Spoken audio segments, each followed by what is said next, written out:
Well, a woman from Cumbria whose fiancé died after receiving the AstraZeneca jab says the government needs to do more to help those who are struggling financially as a result of their loss. Vicky Spitt lost her partner Zion in May when he suffered a very rare blood clot on the brain. She's one of around 500 around the country to submit a claim to a taxpayer-funded vaccine damages scheme after the COVID-19 jab. But to date, no payments have been made.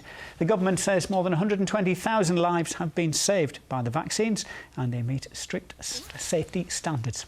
Andrew Hartley reports. Hello, Internet. It's Zion and Vicky. He was extremely funny, extremely passionate. He had a million projects on the go at any one time. We've been together for over half my life. It's literally like having half of yourself ripped away, especially when it happens so suddenly. Zion died in Newcastle's Royal Victoria Infirmary from a blood clot on the brain.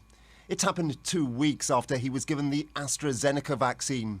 His preliminary death certificate recorded complications from the vaccine.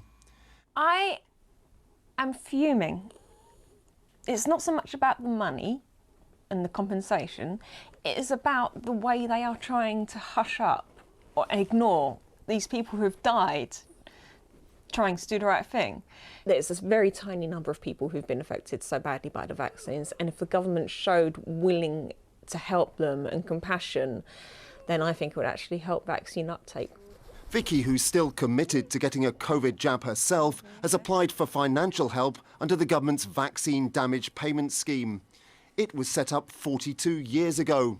People who suffer harm from a variety of vaccines can claim damages of £120,000.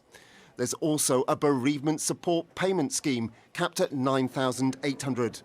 But campaigners say the whole system needs a complete overhaul. To qualify for a payment under the scheme, there needs to be a 60% disability, which means that you've got to be very seriously disabled to qualify for any kind of payment at all.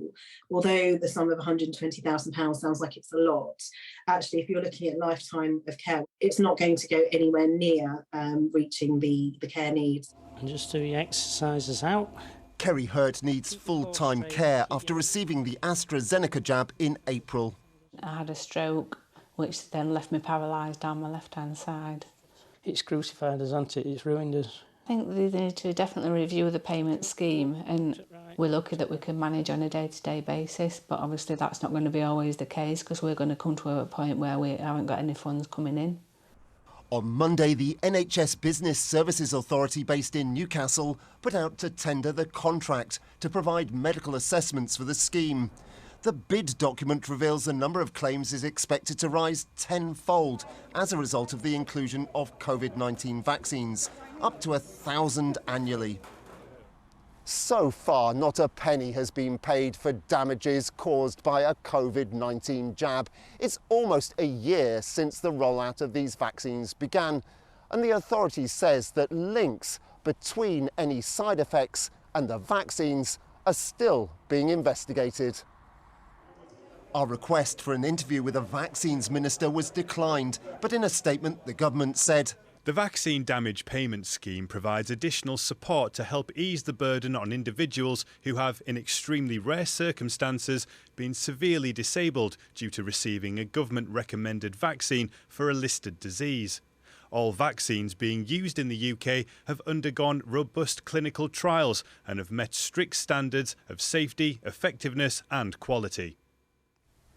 Well, Andrew is with me now. So that's what the government says, Andrew. And in the last 24 hours, there's been more from the Prime Minister. Yeah, speaking in the Commons, Boris Johnson was asked by an MP on behalf of constituents about the vaccine damage payment scheme, and this is what he had to say. Cases such as the very sad one that he raises are extremely, extremely rare, and we're putting more money in to gather evidence for claims such as the one that he describes. But I want to repeat perhaps the most important message I can get across again today, Mr. Speaker. I want to repeat how vital that vaccination programme is, how safe it is. And as we said earlier, 500 claims have been made to the vaccine damage payment scheme after a COVID jab. It sounds a lot, but can you put it into context for us? Jeff, almost 51 million of us have received at least one dose, so the number of potentially serious adverse reactions is a minuscule fraction of that. Now, according to the Medicines and Healthcare Products Regulatory Agency, there have been 73 deaths in the UK from rare blood clots after an AstraZeneca COVID jab. In the meantime, its advice remains that the benefits of all COVID-19 vaccines far outweigh the risks for the vast majority of people.